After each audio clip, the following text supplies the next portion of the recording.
From everything I can gather in the news,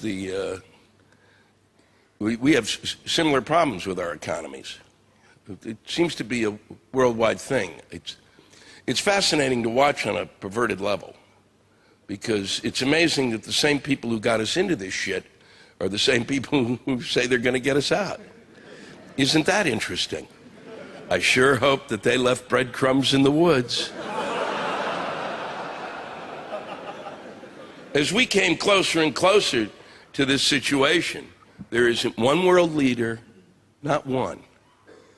No one spoke up. Nobody.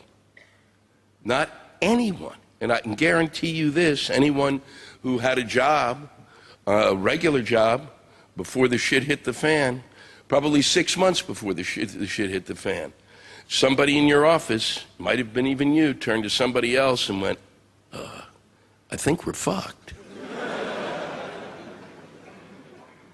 Everybody should have noticed. Obama didn't talk about it. McCain didn't talk about it. Sarah Palin didn't even know we had a thing called an economy. But no one said anything. They said nothing. All we heard in the United States was this. It went on every day that there is nothing more wonderful than the economic system known as capitalism. It is the most splendid garden there is. It was created in the mind of God himself, and that's why it's perfect. It's so perfect that it has its own sunlight, and it irrigates itself. It's an absolute miracle, capitalism. And if it goes completely unregulated, that garden will grow and grow and grow until all the peoples of the earth will share in its fruit. And so I went to bed every night dreaming of my fruit. And then I woke up one morning, and there was the Secretary of the Treasury of the United States going, "We're fucked! We're totally fucked! You have no idea how fucked we are! We are solidly fucked! You feel that hand up your ass? It's looking for a couple of quarters. Shove some straws in your nose. The river of shit is rising. Get used to beats. Fucking build a root cellar, you dopey shit. Pull out your gold fillings and put them on eBay. I'm getting the fuck out of here." Then he ran around the White House with his hair on fire. And all I thought was, wow, what could have possibly happened last night? Was he sitting in front of his computer at 4:30 in the morning, just finishing up his, online math course? Wow, he said to himself, 60 isn't 40.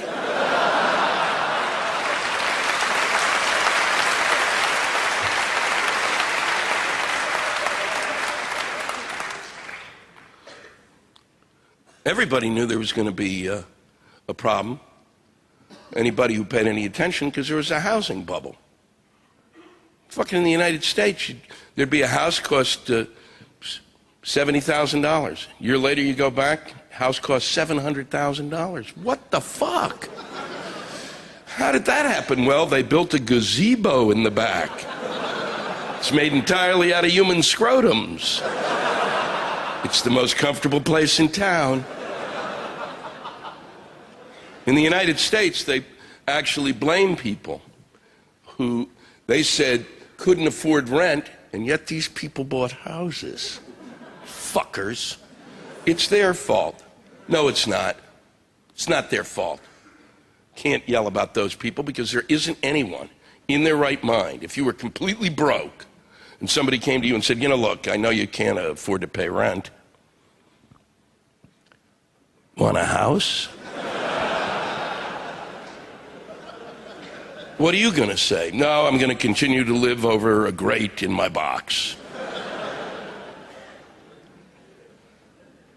Other congressmen, and you shouldn't watch congressmen, if someone comes on the TV and it says U.S. Senate, U.S. House of Representatives, U.S. Congressman, much like with Dr. Phil, change it.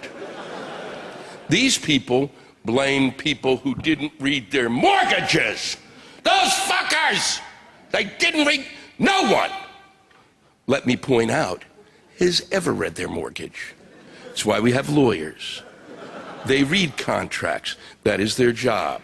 They spend 3 years learning a language that if a normal person read, they would have a stroke. I saw my mortgage. It's 100 pages long, and on the last page, there was the outline of a boat with a squirrel in it. What the fuck is that about? It's 100 pages of a run-on sentence. There's no punctuation anywhere. It's like driving a car without brakes. After the first 3 lines, I had my first out-of-body experience. I hovered over myself. And I had to promise that I wouldn't read the 4th line, and then I could re-enter my body again.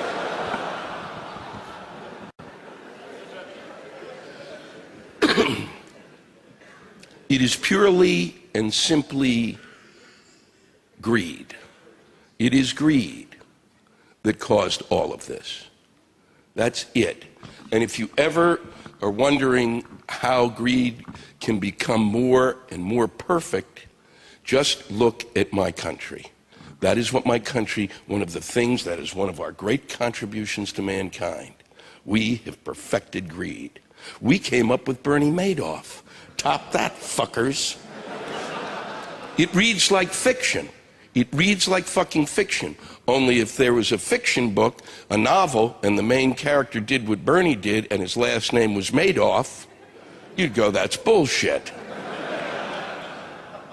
So, and when greed is simple, greed is an easy thing to see. The head of Merrill Lynch, which is a huge financial company that sunk like the fucking Titanic, over in the last month before it fucking dropped dead as a company, he signed bonus checks to basically a whole group of people in the company who, for all intents and purposes, blew up the engine room. And I don't know why that joke never works. I don't know. I'm serious, it's my fault. And it's just something, and we'll cut this out of the fucking TV thing, but I've done the joke 15 times in the last 18, 20 days, and fucking never, and it's not it's fucking the way I'm saying it. Okay, so.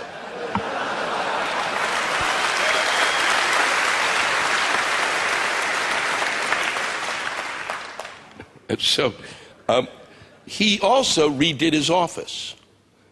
He paid $1.5 million to redo his office a month before the company goes bankrupt.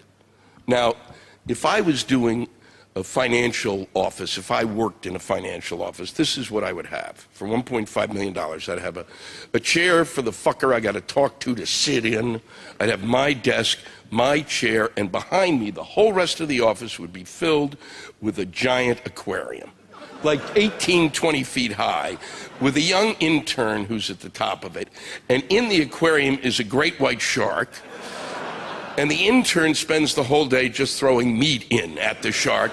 And the shark spends the whole day going, and I spend the whole day, and I never talk to any of the clients, I just point and laugh.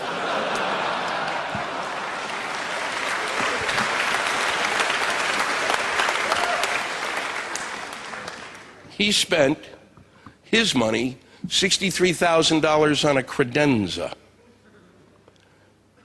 Does anybody know what that is? I gather it's kind of a glorified filing cabinet. I always thought it was the 2 bones above your ass bone. As in, my credenza is acting up. And that would make a hell of a piece of furniture made entirely out of human bone. $63,000, that'd be a steal. He spent $87,000 on an area rug. I know what that is. That's a rug that covers an area. The big argument in my country right now is the amount of regulation that should come to bear on capitalism at this point. Well, and there's some people who still say no regulation whatsoever. But the problem with capitalism is that people are involved. And a lot of them are greedy, and the ones who aren't greedy apparently are fucking stupid. And so it has to be regulated. And the reason it has to be regulated is because when the shit hit the fan, one of the first rules that they wanted to institute, because this wasn't written down already and apparently needed to be, is that the lender should be absolutely sure that the borrower has the financial assets and resources in order to pay the lender back. That's the punchline. Okay? I'm not going to give you the rest of it. You didn't get it, did you? Okay? Bankers, banks, fucking here, fucking everywhere. All across the world. There were people running banks who didn't know that. Are you fucking kidding me? Everybody knows that. You learn that in elementary school. Some prick comes up to you every day, can I borrow 5 cents? Fuck you. I'll never see it again, shithead. And if they needed to write that rule, the second rule should be if you take a shit, wipe yourself.